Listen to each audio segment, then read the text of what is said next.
Highlife.com.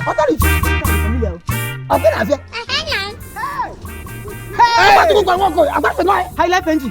The CEO of highlife.com. He come out and say, Nkwachukwu can walk away. Okosisi. Agiwa. Okosisi. Akwabule authority. Authority. He come out to come down. Akwabule. Hey.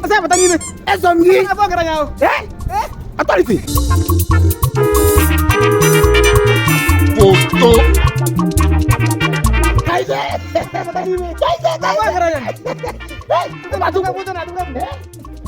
Mana chelu.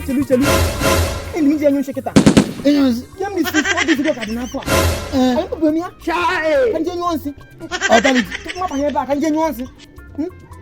He can ekwogu little 4 days ago. I'm not working. Tata 3 weeks in your own seras. What? 3 good weeks. Is okay to insist him nike plus. And I'm working here in the country. He gets a Brugus or Janyosia. My first we go to authority. I'm going to look at the video. I'm insisting I come about. Brugus or Janyo.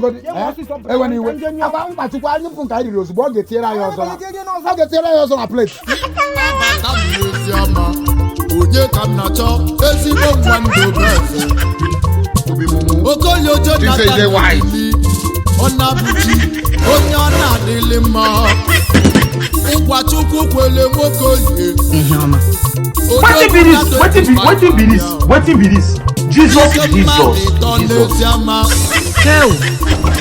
CEO highlife.com Odogbo gaba nilio ife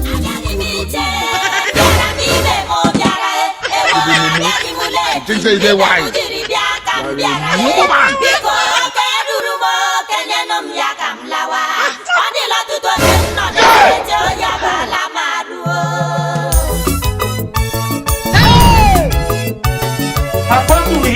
I don't want peace. I want problems always. This man. Are you what type of plane is that? Highlife.com.